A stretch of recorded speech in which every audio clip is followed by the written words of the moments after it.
What if the most powerful statements from the Vatican today aren't spoken from a balcony, but whispered in quiet appointments? What if the true direction of the Church isn't revealed in public addresses, but meticulously painted through the seemingly subtle strokes of new leadership? Forget the homilies and the official interviews. If you truly want to understand where the Church is heading, stay with me until the very end. Because Pope Leo XIV has just made a series of choices, quiet decisions that speak volumes, revealing a strategic narrative unfolding behind closed doors. On June 24th, a date that will likely be remembered by those who discern the deeper currents of the Church, an official bulletin was released from the Holy See. It was brief, almost deceptively simple. Pope Leo XIV had appointed 19 new members to the Dicastery for Institutes of Consecrated Life and Societies of Apostolic Life. Among them, 5 cardinals. But for those with eyes to see and ears to hear, this wasn't just administrative reshuffling. This was a carefully curated mosaic of personalities and perspectives, each piece hinting at a deliberate direction, a calculated strategy for the future of religious life. Some of these names bring a strange comfort, a sense of quiet affirmation for certain paths. Others, however, raise more than just eyebrows. They ignite a simmering concern, particularly when viewed through the lens of traditional liturgy and the contemplative heart of religious life. In a time when big changes often happen without much public noise, these quiet appointments, these strategic placements, say more than any public speech ever could. They are the Vatican's true voice. One of the most telling names on that list, a name that immediately sent ripples through specific corners of the Catholic world, is that of Cardinal Arthur Roche, already known, some might say infamous, for leading the Dicastery for Divine Worship. His inclusion in this updated structure of the Dicastery for Consecrated Life speaks volumes, almost like a coded message to those who understand the inner workings. Cardinal Arthur Roche's name is now inextricably tied to the period of liturgical restrictions that followed the release of Traditionis Custodes. He wasn't just tangentially involved. He was the architect, the one who gave concrete shape to the new policies, interpreting them with unyielding firmness, and often taking them even further than the original text of the motu proprio allowed. His presence, his strategic placement in this new group tasked with overseeing religious communities, many of which are devoutly devoted to the Latin Mass and older forms of religious life, has not just raised concerns, it has sparked profound anxieties and a sense of unease among significant parts of the Catholic world. This is not just a routine administrative move, a mere bureaucratic adjustment. It sends a strong and unmistakable message, a clear signal from the very top. The Church is moving towards stricter oversight, a firmer hand on communities that preserve traditional liturgy and practice. For many priests, beloved religious orders, and faithful Catholics who have long clung to the hope for peaceful and respectful dialogue between different liturgical traditions, that hope is now beginning to fade. Roche's pivotal role here seems to confirm a growing, undeniable trend, not one of reconciliation, but of stringent regulation, a soft but steady push away from the Church's most ancient, most venerable expressions of worship toward a more tightly controlled, uniform vision of liturgical life. It suggests a consolidation of a particular vision, a decisive steering away from what might be perceived as a divergence from the current status quo. Among the other names announced, one stands out in particular for its distinct profile and the clear implications it carries: Cardinal Cristobal López Romero, Archbishop of Rabat. A member of the Salesians, he is widely known for his extensive work in Muslim-majority regions and for a pastoral style that consistently emphasizes dialogue, inclusion, and what some might call radical openness. Cardinal López Romero has openly supported fiducia supplicans, defending the possibility, even the pastoral necessity, of offering blessings to those in what the Church officially considers irregular relationships. In a recent statement, he even went further, asserting that Catholics who disagree with the document are, in his view, still morally bound to support it, a position that has certainly not endeared him to traditionalist factions. His appointment has, predictably, sparked more than just polite conversation. It has stirred a real, often heated debate across online forums and within whispered clerical discussions, placing someone with Cardinal Lopez Romero's public profile in a dicastery responsible for overseeing religious communities, which are often bastions of more rigorous theological and moral frameworks, signals a shift that could favor a more forceful pastoral approach, one that is perhaps less receptive to traditional theological nuance or the intrinsic spiritual identity of certain contemplative communities. While his profile fits well within the current, prevailing tone of the Vatican, there is also an undeniable risk. His presence may inadvertently deepen the quiet, yet persistent divide already running through many religious institutes across the globe. This divide is not always loud or outwardly rebellious, but it is deeply real, existing especially in communities where there is a constant, delicate tension between proclaiming unchanging truth and offering boundless mercy. In such sensitive settings, even subtle changes in leadership, perceived as signals from above, can reshape the entire atmosphere, influencing vocations, charisms, and even internal governance. And in a group of appointees already marked by such strong, often contrasting personalities, some of whom have caused deep ideological divisions, another figure enters the scene with a strikingly different, almost counterintuitive presence: Cardinal Giorgio Marengo, a Consolata missionary and the apostolic prefect in Mongolia. He is currently the youngest member of the College of Cardinals, and his life has been shaped not by academic debates or curial politics, but by distant, desolate mission fields, by nurturing tiny faith communities, and by simple, heartfelt conversations with people often far removed from Western theological disputes. Marengo doesn't speak through public statements or polemical doctrinal declarations. He speaks through quiet witness, through humble service, through the sheer act of being present. And that's precisely what makes his inclusion so striking, almost like a deliberate counterpoint in this complex orchestration. His inclusion in the Dicastery for Consecrated Life hasn't stirred controversy. Quite the opposite, it has inspired quiet admiration and a sense of unexpected hope among those who look for signs of balance. He has never taken bold public stances on divisive issues. Instead, his life reflects profound simplicity, unwavering prayer, genuine humility, and daily commitment to the gospel in its most fundamental form. In a church climate often shaken by tension, ideological battle lines, and an internal culture war, Marengo represents something profoundly different, something almost lost: a quiet fidelity, a serene presence rooted in peace and evangelical purity. For many, Cardinal Giorgio Marengo represents a quiet center of gravity, a silent point of balance in an often divided church. It's true that within the dicastery, his voice may not carry as much institutional weight or direct influence as some of the more prominent or outspoken members, but his very presence, his silent witness, still matters deeply.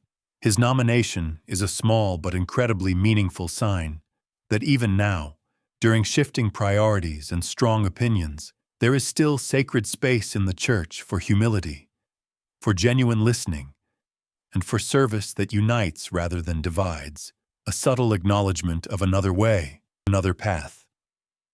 Among the newly appointed members, one name also stands out for its global recognition and a uniquely powerful backstory: Cardinal Pierbattista Pizzaballa, the Latin Patriarch of Jerusalem. His entire life and ministry have been forged in the crucible of conflict zones, at crucial cultural crossroads, and through sensitive, often dangerous negotiations. Known for his calm strength, his unwavering composure, and his remarkable ability to build bridges where chasms seem insurmountable, Pizzaballa brings with him a legacy of active, courageous presence in some of the world's most fragile and complex regions. His commitment to peace is not just theoretical, it's a lived reality, a tangible force. In 2023, at the agonizing height of tensions in the Holy Land, he made international headlines and garnered widespread admiration by offering himself as a hostage in exchange for the release of civilian captives. It was not just a symbolic gesture.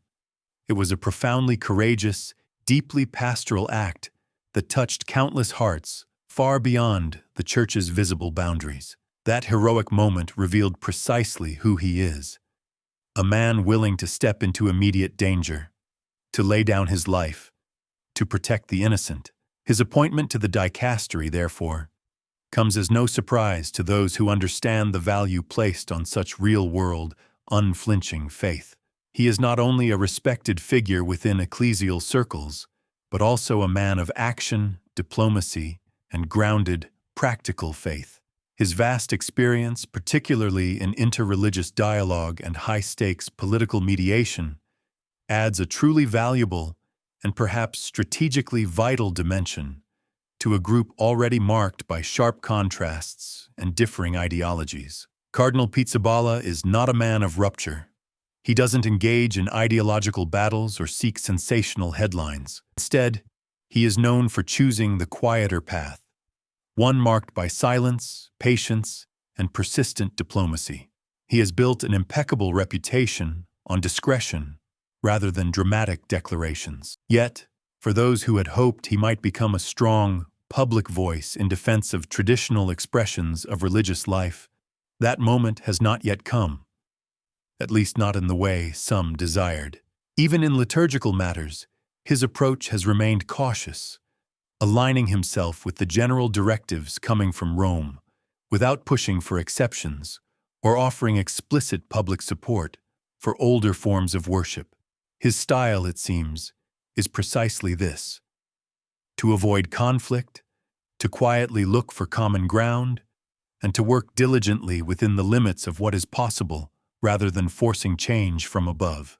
For some, this is a clear sign of wisdom and balance, a pragmatic way to preserve unity without intensifying already existing tensions. For others, it feels like a missed opportunity, a moment when a respected figure might have spoken more clearly, more forcefully on behalf of tradition. But one thing is certain: his role in this dicastery, especially at such a sensitive moment in the life of the Church, carries real, profound weight. His presence alone, calm, steady, and deliberately unassuming, sends a message that may yet subtly shape the tone of this body and influence its work in the months and years to come, a testament to the quiet power of strategic placement. And then, perhaps the most talked-about appointment on the entire list, a figure whose very name often signals a direction that prompts both fervent support and deep concern, that of Cardinal James Spengler, Archbishop of Porto Alegre. A leading, highly influential voice in the Latin American Church, he currently serves as both the president of the Episcopal Conference of Brazil and the Latin American Episcopal Council, CELAM. His influence in shaping the regional church's direction is undeniable, and his perspectives carry considerable weight across the entire continent, a vital geographical sphere for the Church today. Cardinal Spengler is widely recognized for his openness to enculturation and to exploring new liturgical forms.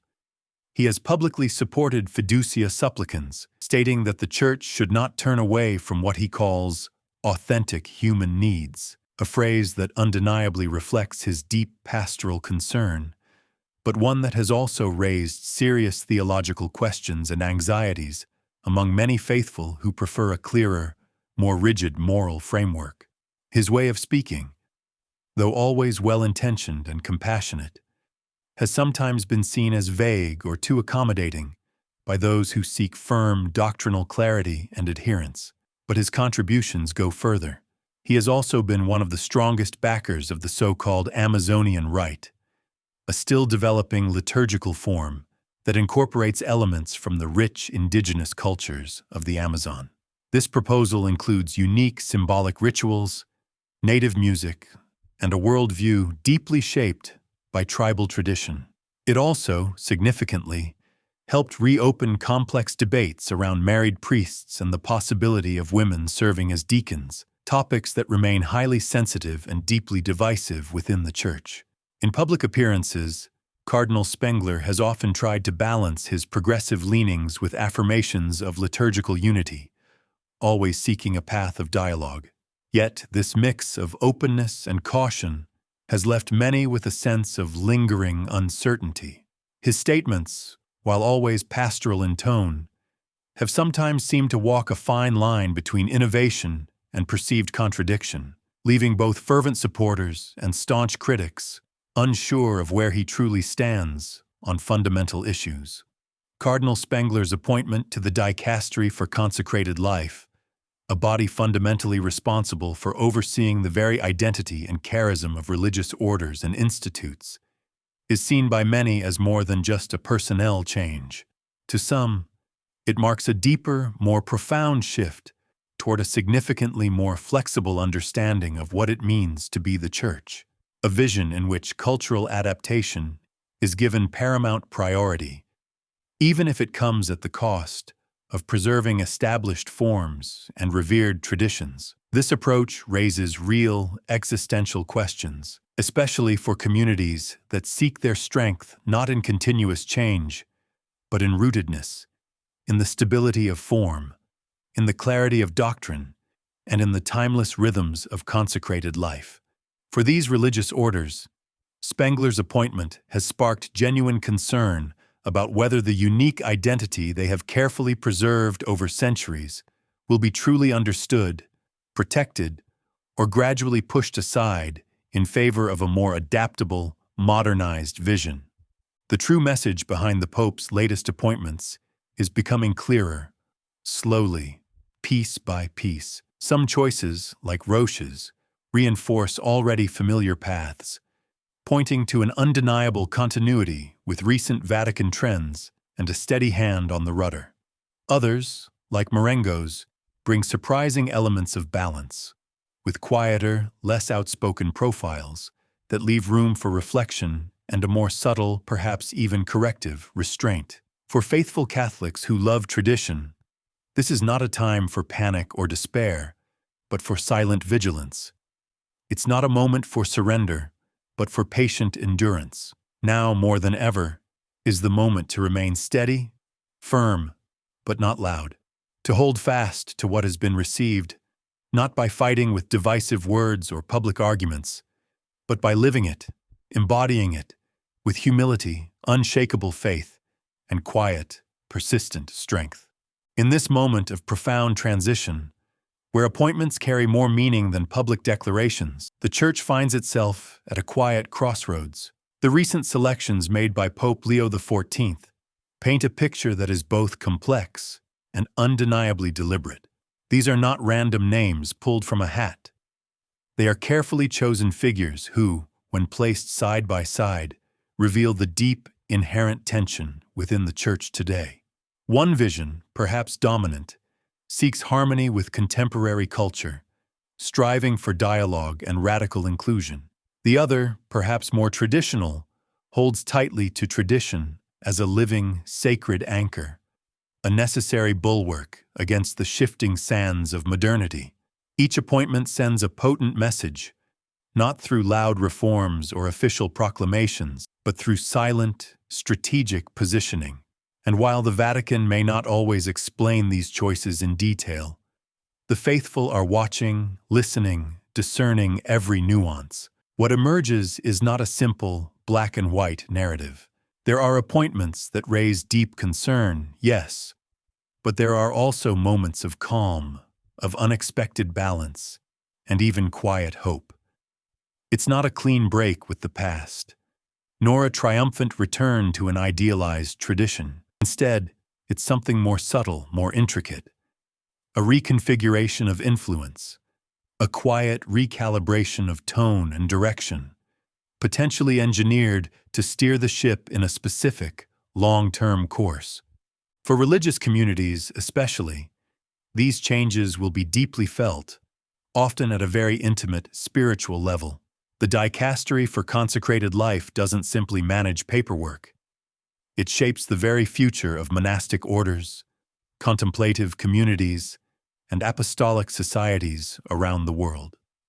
Its role touches the heart of the Church's spiritual life, impacting the lives of those men and women who have given up everything to follow Christ more closely through vows of poverty, chastity, and obedience. For them, stability matters. Clarity of charism matters. When oversight shifts toward flexibility and adaptation, it can be profoundly difficult for communities that find their strength in structure, in reverence, in long-standing tradition. And yet, these same communities are not quick to rebel. Their response is different, often more profound. They wait. They pray. They remain faithful, often silently, even when the path forward is unclear, trusting in a divine plan that transcends earthly machinations. In this delicate balance, the voice of Pope Leo XIV echoes not only in the appointments he makes, but perhaps even more powerfully in the strategic silence he allows. He has not made sweeping statements about the definitive direction of the Church. Instead, he has quietly placed key figures into positions of immense influence, figures who, together, reflect the deep, enduring tension within Catholic life today. On one side, a powerful desire to respond to modern realities, evolving human relationships, diverse cultures, shifting societal expectations. On the other, a profound longing for the sacred, the structured, the timeless beauty of faith lived without compromise. This tension is not new. It has existed in every age of the Church. But what makes this moment unique is the immense weight placed on nonverbal communication, on signals and signs. These appointments, largely devoid of official commentary or elaborate explanation, have become a language of their own, and the faithful are learning, almost instinctively, to read it.